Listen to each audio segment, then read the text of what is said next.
li Crime e Castigo e hoje eu vou estar fazendo uma análise aqui dessa obra magnífica do grande Dostoiévski. Foi uma obra que naturalmente eu tinha muito medo. Eu acho que existe muita conversa ao redor desse livro e da obra do Dostoiévski como um todo, e tive a sorte de ter começado Dostoiévski com Notas do Subsolo, porque Notas do Subsolo acabou me preparando, pavimentando a minha estrada para chegar aqui e estar preparado de alguma forma, porque os temas mais importantes, assim, talvez, do Dostoiévski, eu fiz uma pesquisa assim sobre a premissa dos seus principais livros e todos meio que parecem ter uma preocupação central. Notas do Subsolo, ele meio que prepara você. Não é um livro fácil, é um livro denso, tem os rompantes, tem as tiradas filosóficas, aquela loucura toda do início do livro. Então é um teste para saber se você vai gostar ou não do Dostoiévski. Para mim funcionou e acabou dando certo, porque eu acabei lendo depois de 10 dias do Notas do Subsolo. Inclusive, gente, eu tenho uma dificuldade pelo nome em inglês, Notes from the Underground. Eu fico o tempo todo confundindo Memórias do Subsolo com Notas do Subterrâneo. Pode ser que algum momento eu acabe trocando no nome do livro, a tradução, tá? Mas acabou funcionando para mim. Li isso aqui, cara, 10 dias depois, e em 30 dias já tinha terminado esse livro, o que para mim é algo muito rápido.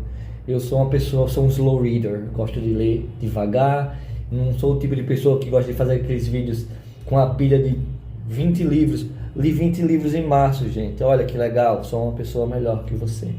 Não sou essa pessoa, eu gosto de ler bem devagar. E pra mim fui pego de surpresa, porque esse livro ele tem um momentum, ele vai ficando, ele tem um dinamismo assim, são vários personagens, várias coisas acontecendo na cabeça do Raskolnikov, e você fica louco para saber o que vai acontecer. E foi isso que aconteceu. Fiquei até 3 da manhã lendo esse livro. No dia seguinte não conseguia tirar o livro da cabeça. Foi uma experiência muito parecida com a que eu tive com Mulholland Drive, do David Lynch. Um filme que me atormentou, que eu fiquei louco, acabei revendo várias vezes. Fui ver no cinema, chorei, me emocionei. É o meu filme favorito. E assim, a sensação foi muito parecida. Tenho a impressão de que vai ser difícil destronar isso aqui por enquanto, tá? Porque foi uma experiência surreal de boa. Muita coisa. Os temas que preocupam Dostoiévski são temas que me preocupam. Então, eu acho que esse é um dos motivos que cada pessoa tem uma experiência diferente com ele. Muitos não gostam de Dostoiévski, acham que ele é muito moralista e tal, mas eu acho que não. Eu acho que, por mais que ele tenha a preocupação dele, ele traz o arco lá para os personagens, uma preocupação cristã em essência. Não acho que a obra dele é panfletária, nem tem grandes proselitismos religiosos. São preocupações válidas, são livros que dialogam com o nosso tempo. Então é isso, o tema me interessa, o tema do cristianismo, o choque de ideologias, de ideias, de tendências, tudo isso me interessa. Por isso que o livro para mim foi fascinante, e eu entrei num espiral de fascínio por esse cara, e tô nessa até agora. Assim que eu terminei o livro, eu adquiri a biografia do Joseph Frank, li algumas passagens, não deu para ler tudo, mas eu li assim, a parte da infância, um pouco do panorama do que acontecia na Rússia. É bom, gente, por favor, comprem esse livro. Se vocês querem entender o que acontece, as correntes principais ali, o que acontecia na Rússia, comprem essa biografia do Joseph Frank, é muito boa. Eu deveria até ter lido antes, talvez. Não li toda, né? Só algumas partes, porque ele vai começar a falar dos outros livros, eu preferi não ler tudo. Mas façam isso, porque é importante. E se você não fizer através da biografia, dê uma pesquisada assim, sobre o panorama histórico da Rússia, o panorama sociopolítico da Rússia naquele tempo, porque era uma época que tinha muita coisa acontecendo. Eu falo um pouco sobre isso no vídeo anterior do Notas do Subsolo, mas é importante você saber o que é que acontecia naquele período histórico da Rússia, por que é que essas novas ideias estavam surgindo, né? A população era muito pobre, a população, né, depois da vitória sobre Napoleão, teve contato com outro mundo, com outra civilização ali na Europa e ficou pensando que a Rússia estava realmente atrasada e que precisava de uma solução para isso. Só que essas soluções todas que foram surgindo tinham suas implicações e tinham conotações que talvez não se aplicassem à população ali ainda bastante religiosa. Falo isso no outro vídeo, mas repito porque é bastante importante. Eu acho que de todos os autores ali, eu pude ter contato com Tolstói, tive contato agora também com Turgenev através do livro Diário de um Homem Supérfluo. Então você consegue entender como cada um desses autores visualiza a realidade.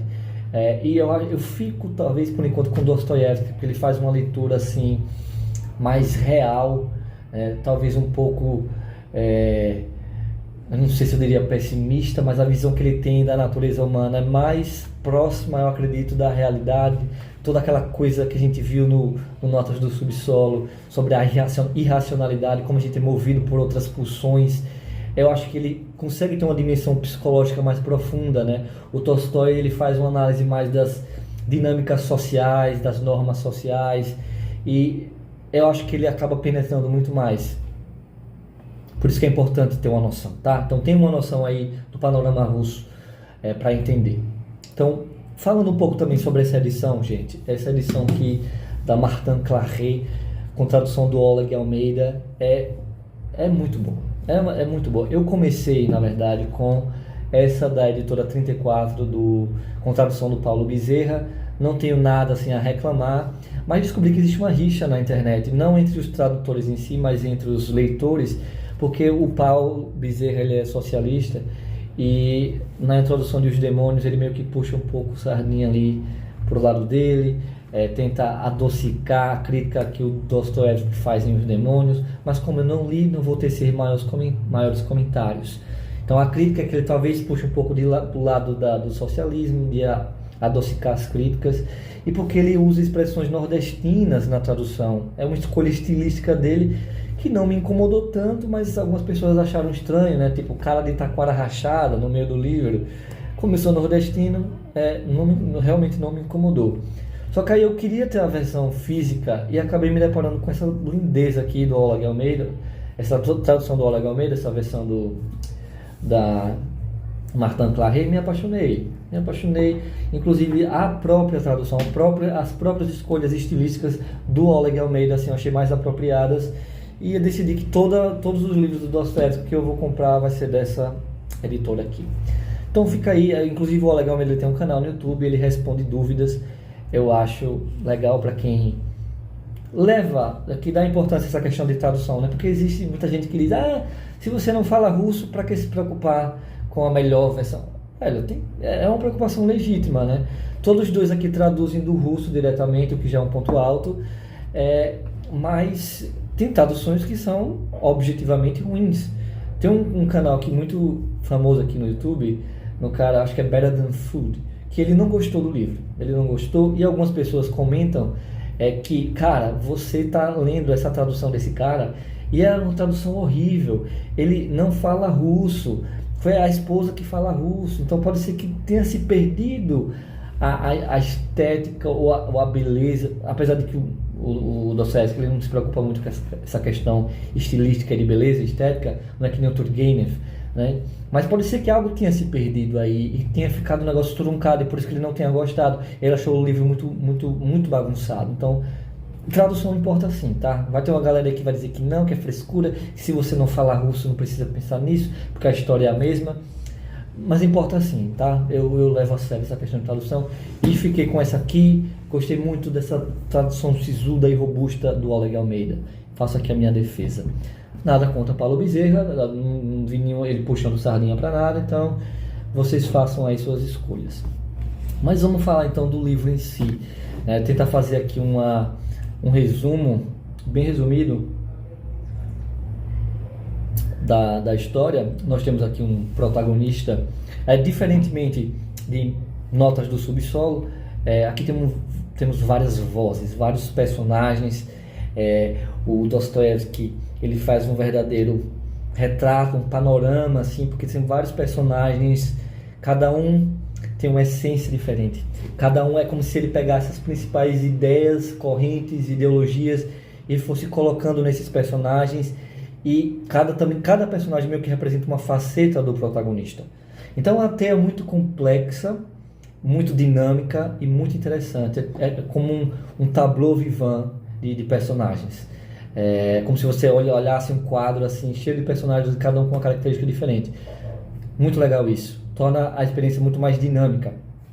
E o fato de cada um representar uma faceta torna a experiência menos...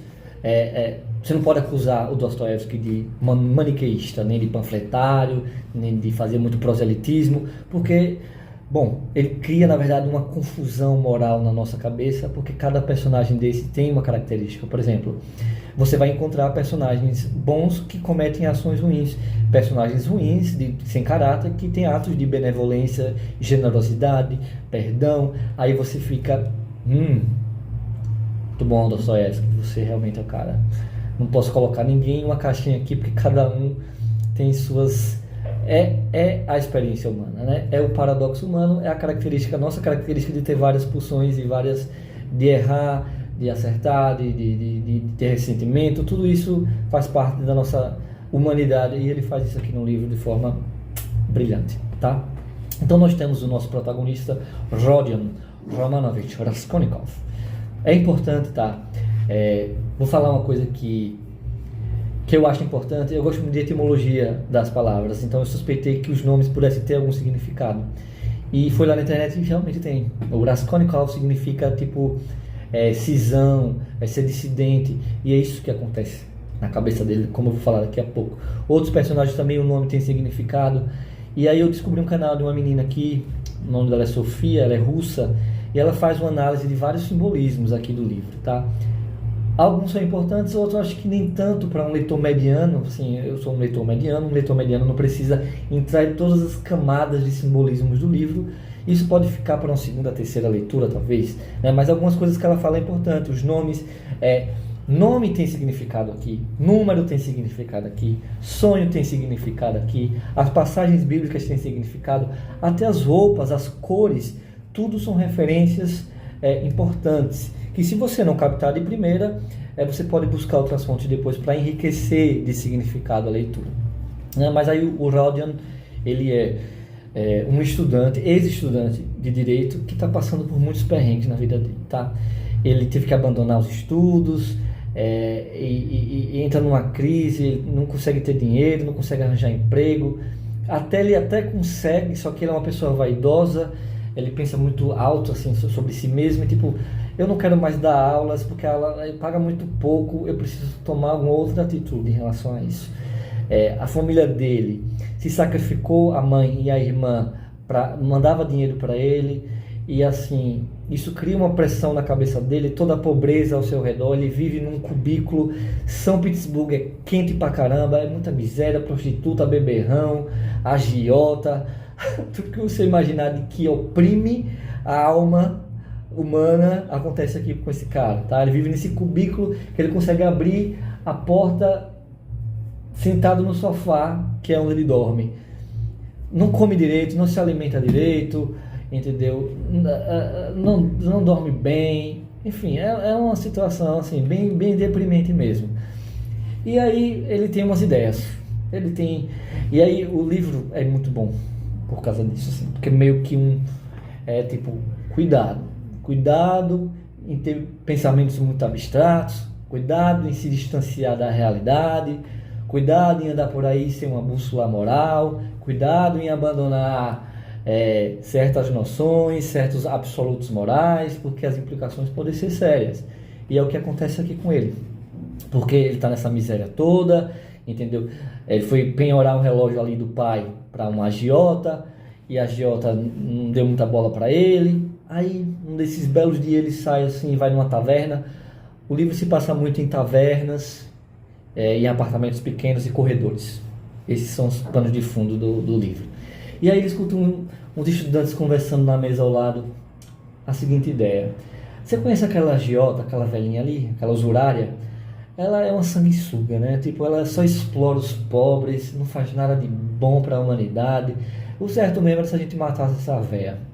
a gente matasse essa véia, o mundo seria um lugar melhor, porque a gente pegava o dinheiro dela e dava para os pobres, né? O que é que está acontecendo aí? Uma dessas ideias que a gente vê, nesse panorama que a gente faz, das ideias que estão rolando lá na Rússia, tem o materialismo, o ateísmo, o niilismo, mas principalmente o utilitarismo, que prevê o seguinte, colocando isso a nível de Estado, por exemplo, você tenta maximizar o prazer e diminuir a dor e sofrimento para tentar levar a felicidade ao maior número de pessoas possível, mas é número de pessoas. Você trata tudo como uma fórmula aritmética. O Dostoiévski, ele gosta muito dessa palavra, aritmética. A gente vai ver isso em vários livros. A gente vai ver isso aqui, vai ver isso no nosso subsolo, vai ver isso também, sabe onde? Ele faz uma menção aqui ao Schiller, que eu nunca tinha ouvido falar desse filósofo. Aí fui lá buscar um livro desse Schiller, que é a Educação Estética do Homem, li algumas cartas, entendi algumas coisas, é uma linguagem muito difícil, eu não sou filósofo, não leio muito filosofia, suspeitei que não tivesse um cérebro quando estava lendo esse livro, mas algumas coisas eu consegui extrair. O Schiller, ele vai falar da preocupação dele em relação à arte e à beleza, a importância disso, e como o utilitarismo, ele meio que esmaga o espírito, ele não considera essas coisas, e está alinhado com o que o Dostoiévski fala aqui, de fato. Então, essa ideia do que ele está ouvindo ali na mesa do bar, fiz uma digressão, quase me perdi, que ele está ouvindo na mesa do bar de matar a véia porque vai ser útil, é o utilitarismo, tá? Você vê que não existe uma discussão moral aí, não existe um padrão moral, bem e mal, a vida como uma coisa sagrada, não existe. Os fins justificam os meios. Tudo bem eu matar 200.000 pessoas em nome do progresso, afinal eu vou levar mais felicidade para a maioria das pessoas. Isso é o utilitarismo na prática, porque o que o Dostoiévski faz, ele pega teorias abstratas e coloca em prática. Ele é, na verdade, um grande profeta. A sua presciência, a capacidade de prever o que ia acontecer no século XX é incrível, é sensacional. Então, é isso, eles estão ali falando dessa teoria e ele ouve isso. Coincidentemente, o Rodion, ele já tinha escrito um artigo sobre isso, né? A gente vai descobrir mais pra frente que um detetive, um dos personagens aqui do livro, o Porfiri, ele descobre esse artigo. E nesse artigo o Rodion, ele vai falar sobre uma teoria, uma nova teoria de moralidade que ele cria, com base no materialismo e no utilitarismo. Que é o seguinte, o mundo é dividido entre pessoas ordinárias e pessoas extraordinárias. As pessoas ordinárias são aquelas com a tendência mais conservadora, de não questionar o status quo, que você não tem grandes ideias e você leva a sua vida. E essas são as pessoas ordinárias, a maioria de nós somos ordinários. E tem as pessoas extraordinárias e elas estariam acima da lei, acima da moralidade. São pessoas que podem violar absolutos morais de vida e morte, de bem e mal, de certo e errado. São pessoas que têm uma estética grandiosa, que movem o mundo de lugar, que movem a história da humanidade. Aí ele cita, né, Napoleão Bonaparte, eu lembrei de Alexandre o Grande, que são pessoas que deixaram um rastro de morte e destruição, mas eles estavam fazendo tudo isso em nome do progresso. Alexandre o Grande, para levar... Sou fascinado por Alexandre o Grande, tá?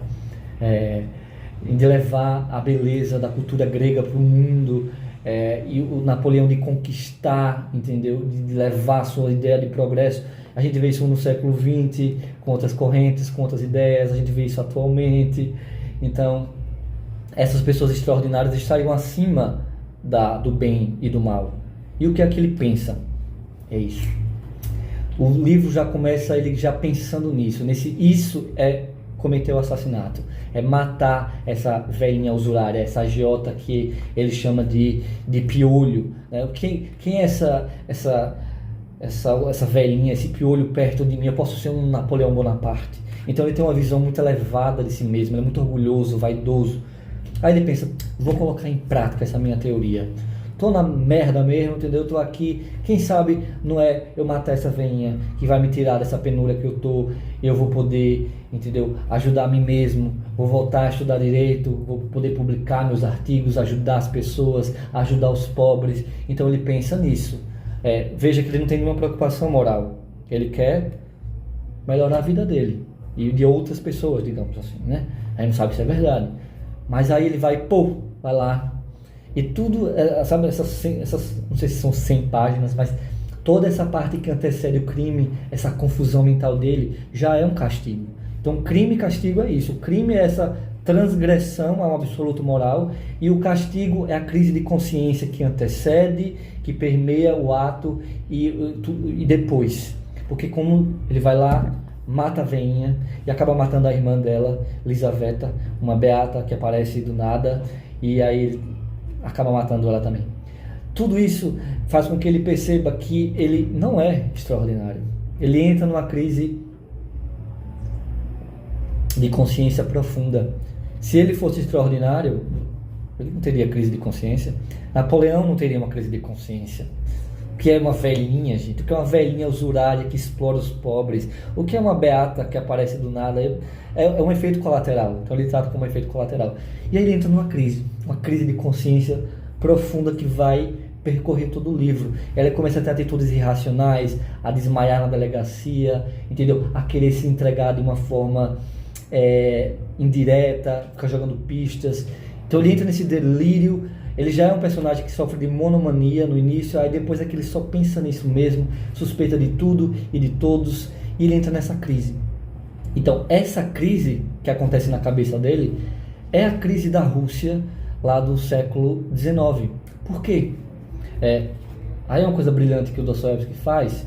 Tem uma carta no início do livro que a mãe manda para ele, tipo: meu filho querido, você lembra da época da nossa infância, que a gente rezava e a gente era tão feliz, entendeu? Eu espero que você não tenha sucumbido a essa nova moda do ateísmo. Então ele vai jogando essas pistas. Ou seja, o Raskolnikov, ele não é um nihilista puro, ele não é um materialista puro, um utilitarista puro.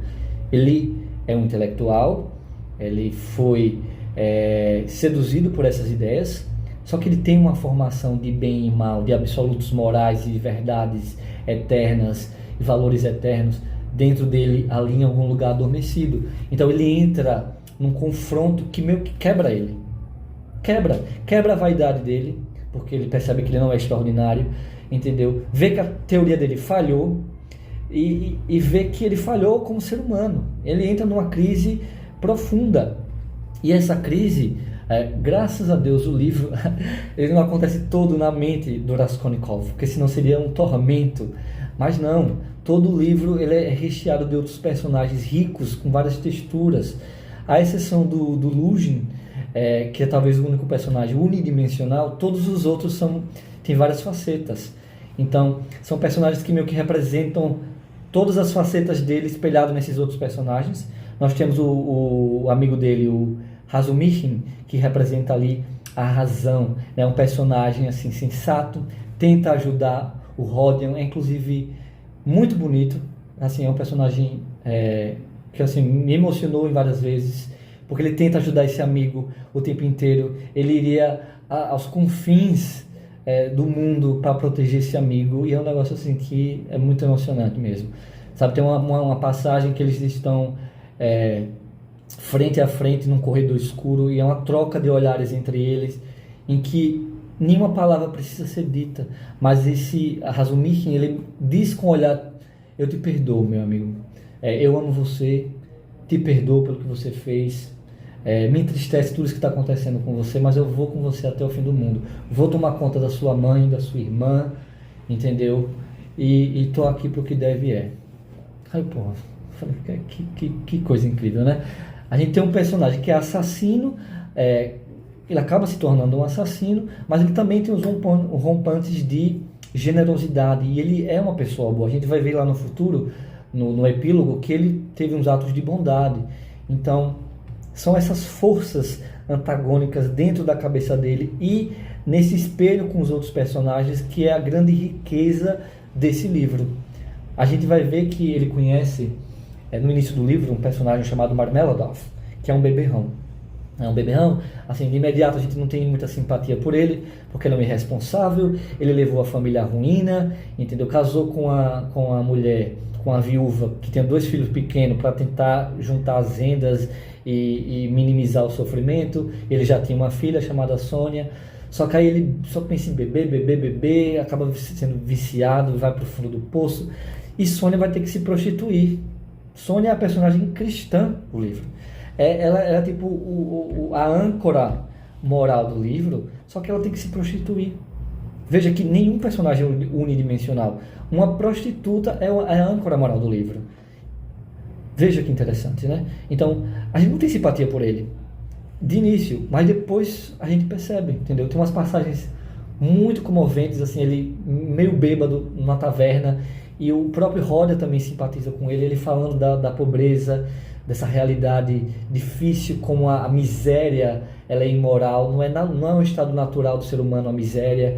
E aí ele fala quão humilhante é você pedir dinheiro emprestado, sabendo que a pessoa não vai te emprestar, porque ela não tem nenhuma consideração, nem pena por você, sabe? É que ele dorme no feno debaixo da ponte.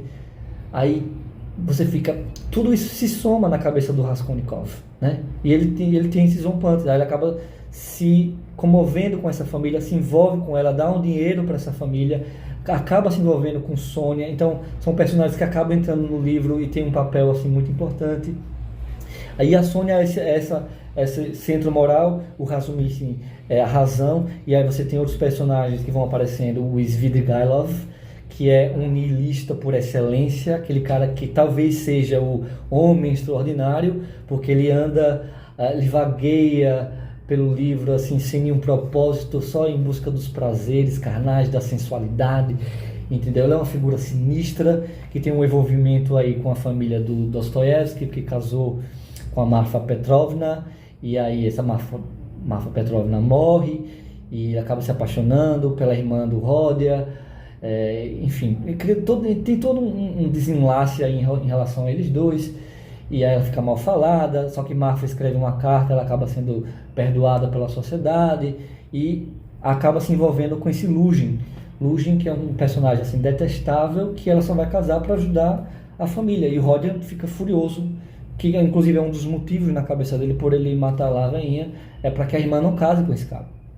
Então, você vê que são vários personagens dialogando, e o mais legal do livro são os diálogos, né? Tem um diálogo com Porfiri, que é o detetive de polícia, que é um cara assim, porra, demais. Que ele começa a suspeitar do Rodia, e aí começa a ficar provocando ele. Aí os diálogos são muito bons, é como se fosse uma série de televisão, uma briga de gato e rato, que é muito chega a ser cômico em algumas passagens, que ele fica provocando. É ele que provoca o Rodia. Ele acaba descobrindo esse artigo que o Rodia escreveu sobre homens extraordinários e ordinários, e ele que provoca o Rodia. Ele chega para ele e diz assim: fascinante a sua teoria, mas ela não é perigosa? E se uma pessoa ordinária pensa de si mesma como extraordinária e resolve remover os obstáculos, né? Veja os eufemismos. Ele não fala matar ninguém, ele fala remover os obstáculos, né? E veja como isso é uma analogia perfeita ao utilitarismo, né? Eu estou removendo, a velhinha é um obstáculo, eu vou remover esse obstáculo em busca de algo que vai ser uma solução para a minha vida e para a vida de outras pessoas. E ali fica provocando, entendeu? As técnicas investigativas levam Rodia à loucura, porque ele fica jogando pistas, ele percebe que é melhor ficar cercando o suspeito e plantando suspeitas do que chegar e ir lá prender o cara, entendeu? Isso é uma das melhores partes do livro. Esse diálogo em que o Rodia explica o seu artigo para ele, em que ele explica toda essa teoria, as implicações, é formidável. É uma das coisas mais incríveis que eu já li na vida. Os diálogos com Sônia, o diálogo com Marmeladov, mas com Sônia sobretudo. Eu fui às lágrimas porque assim, existem alguns temas na cosmovisão cristã que me movem muito. A questão do perdão, a questão do amor que se sacrifica, a paixão de Cristo.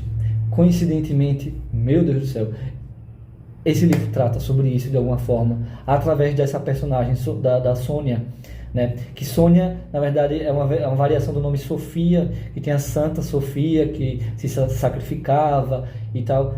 tudo tem um simbolismo aí.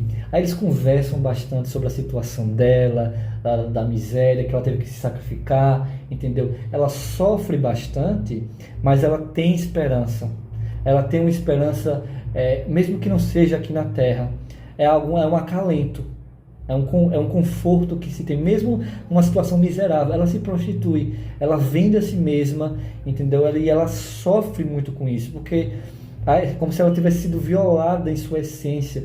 E o próprio Raskolnikov, nesses diálogos, tipo, como é que você consegue ter essas duas coisas dentro de si, essa pureza, essa gentileza, essa delicadeza e essa coisa imoral que é se vender, entendeu? Qual é o sentido disso? Onde está Deus nisso tudo? Então ele é um niilista que não tem esperança, mas é seduzido por ela, porque ele tem um pouquinho dessa educação cristã dentro dele, né? Então ele não é um niilista completo que nem os Svidrigailov.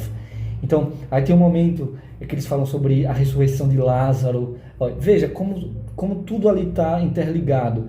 Eu descobri depois a questão dos números, tipo o número 4 aparece muito, eles sempre estão no quarto andar, no apartamento número 4, na quarta parte do livro, tudo isso tem um significado para a história, que eu não vou dizer porque vocês depois pesquisam. Aí eles falam sobre a ressurreição, tem um momento que ele se ajoelha diante dela, e é muito lindo, fala, eu não me ajoelho, não beijo os seus pés por conta do seu sofrimento, mas pelo sofrimento de toda a humanidade, porque é isso que você representa. Então, são passagens assim, que mexem mesmo com a pessoa, porque são muito profundas, são muito bonitas, são diálogos assim, que você fica bastante comovido. E eu tive a experiência de, depois do livro, eu sempre gosto de ver uma adaptação, né? Eu gosto de ver a adaptação depois. Inclusive, recomendo que se faça dessa maneira, porque se você vê uma adaptação antes, você meio que rouba a sua faculdade de imaginar as coisas, tá? Então, veja o livro, leia o livro antes, depois vá assistir uma adaptação ou um filme, porque você vai poder ver se é uma adaptação boa ou não, né? E você não você vai poder imaginar as coisas. Só que esse filme, cara, de 1970, uma adaptação aí que é russa também, que é muito fiel, é impressionante. O filme ele não tem nenhum apelo artístico assim muito grande, não tem cenas bonitas, não tem nada que te atraia além daquele universo opressivo. É um filme de 1970, preto e branco, não tem alta qualidade, entendeu? E é como se você fechasse os olhos que você está lendo e virasse aquele livro ali. Tem uma passagem, inclusive, que é incrível no livro, que eu acho que foi o Porfírio que mandou um cara chegar lá no quarto do Rodion e olhar para ele e depois dizer assassino, tipo, para plantar na cabeça dele a ideia, sabe, ele ficar ansioso. Eu lembro que eu imaginei essa cena porque ela é muito cinematográfica, e quando eu assisti o filme, ela acontece da mesma forma. A única diferença é que eles estão caminhando de um lado da rua no livro, e no filme eles estão caminhando do outro lado da rua, mas é a mesma coisa, é o mesmo. É incrível. Vejam o filme. Mas eu estou falando isso porque tem coisas que você, quando está lendo o livro, você acaba passando despercebido ou não dá grande importância, mas aí ver essa adaptação no dia seguinte me fez relembrar algumas passagens do início que tem muita importância, como o diálogo com Marmeladov. E esses diálogos, cara, esses diálogos com a Sônia, eu chorei, confesso, chorei pra caramba, porque eu percebi a riqueza daquilo ali, tá? Tem outras passagens também bem dramáticas, da Catarina, enfim, que ela tem os rompantes dela, assim, de loucura e desespero, que ela também tá no fundo do poço, e envolve criança, bota a criança no meio, criança chorando, aí o negócio fica dramático mesmo, né? Mas aí eu fiz isso, aí eu percebi a importância desses personagens, como eles têm, como ele teve o cuidado de costurar esses personagens de uma forma que você dá importância para cada um deles, tá? Então é isso. O livro tem essa capacidade de costurar, de criar, de jogar, de trazer essas ideias que permeiam ali a Rússia e transformar em dilemas concretos, reais, de uma forma assim que se perdeu com o tempo, digamos assim, né? Hoje em dia mesmo, essas guerras culturais em que você não dá espaço para debate, né? A alteridade se perde, você só pensa em vencer argumento, em pintar o seu adversário, entendeu? Uma forma que não é tão realista. Então, ele faz isso aqui. Algumas pessoas podem criticar o arco cristão lá do epílogo, mas eu não acho que foi... claro, é uma parte muito rápida, é abrupta. Eu fiquei um pouco triste com isso, porque foi muito rápido. Só que não é um proselitismo, não é uma coisa muito clara, porque assim, ele acaba eventualmente confessando o crime para esse delegado Porfírio. Não para o delegado Porfírio, ele vai na delegacia de polícia e confessa o crime. E vai para a Sibéria, fica lá, entendeu? E é depois de muito tempo que ele vai meio que encontrar termos, sabe, um sentido para a vida dele. Não é muito aparente, não é muito na cara uma redenção, uma expiação de culpa, porque ele meio que não abandona 100% a ideia dele, mas é o amor da Sônia, aquele amor cristão, que vai redimir ele de alguma forma. Isso não fica muito evidente, não é um grande desfecho. Isso deixa muita gente frustrada, né? Mas é importante ver como a Sônia tem esse papel fundamental na redenção do Ródia. Então fica aqui, eu estava falando, perdi um pouco o fio da meada, né? Eu estava falando sobre a questão dos debates atuais, que as pessoas não debatem profundamente, não tentam humanizar o adversário, e ele faz isso, entendeu? E ele também faz outras coisas que são muito atemporais, né? Eu acho que quem foi, meu Deus?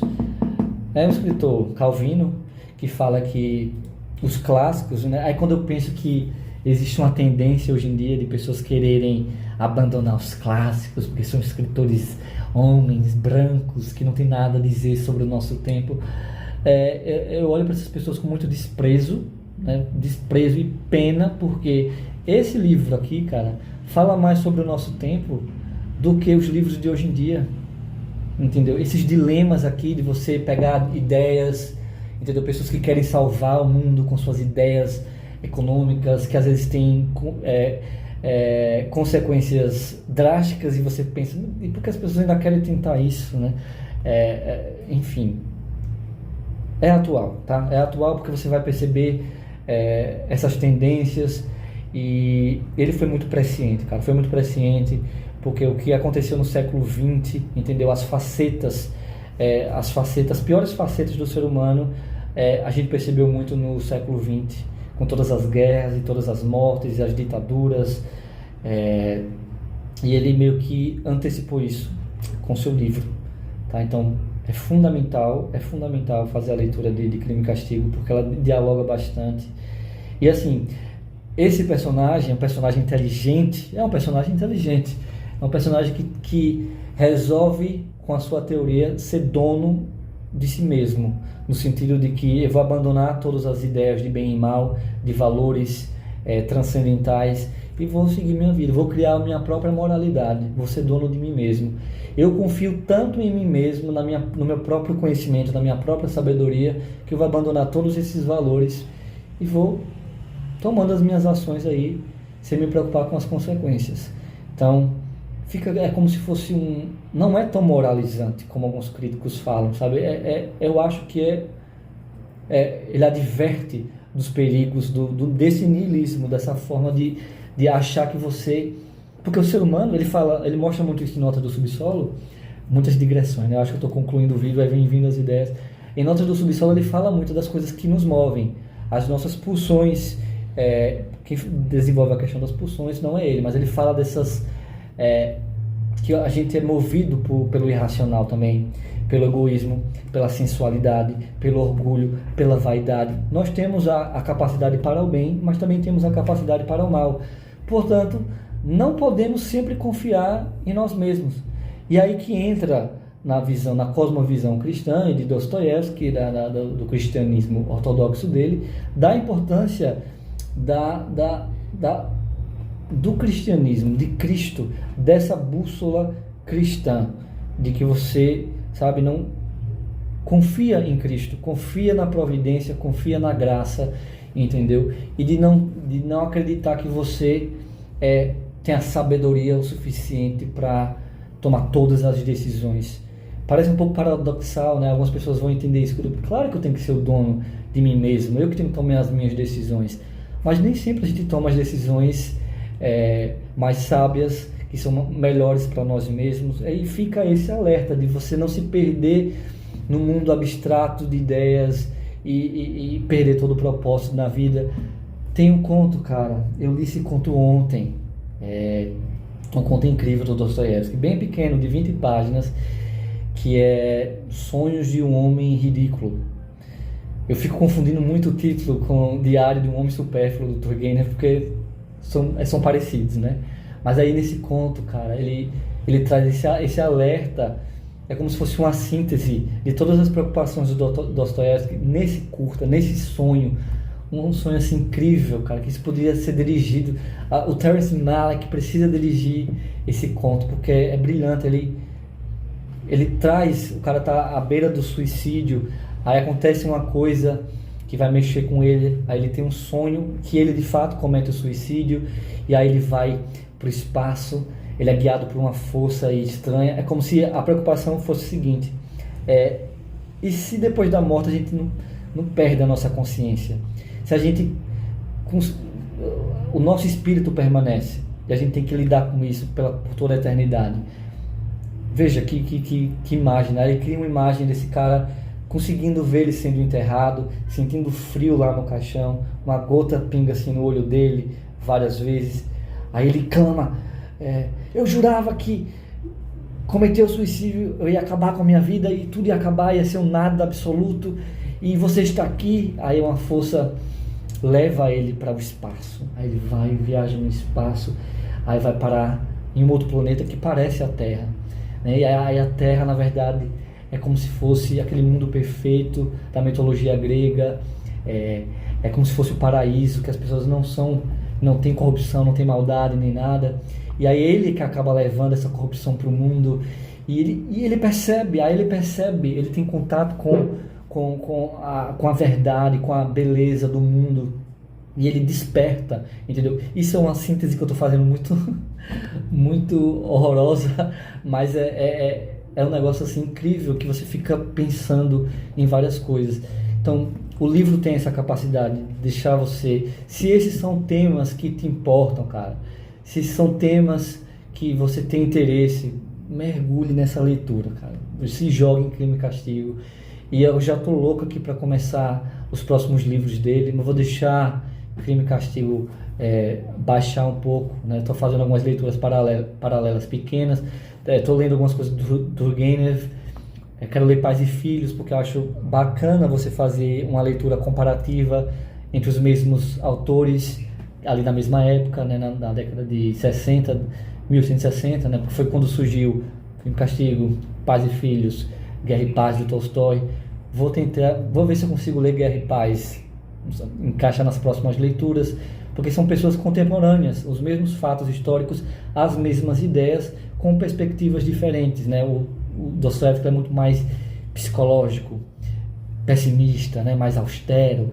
Você tem o Tolstói mais preocupado com as dinâmicas sociais, as estruturas sociais que oprimem, e você tem o Turgenev mais preocupado em tentar trazer um progresso ali para a Rússia. Ele está mais envolvido ali com a Europa ocidental, com os escritores franceses, tanto que isso se manifesta na escrita dele. Eu percebi isso na novela dele pequena, o Diário de um Homem Supérfluo. Então é interessante você fazer esses paralelos por si mesmo, tá? Você pesquise um pouco, faça sua pesquisa do que é materialismo, o que é niilismo, o que é tudo isso. E, cara, tente não assistir nenhuma crítica, ou não assistir nenhum vídeo, nem ler nenhuma crítica muito profunda, porque isso pode acabar te contaminando. Faça você mesmo essa dialética aí entre autores, e você chega à sua conclusão do que combina mais com você, do que combina mais com sua visão de mundo, sua ética, sua moral. E, cara, descobrir Dostoiévski para mim foi um dos grandes eventos da minha vida, eu tenho certeza disso. Então fica aqui minha recomendação: se joguem nessa maravilhosa jornada que é Crime e Castigo. É isso, e obrigado.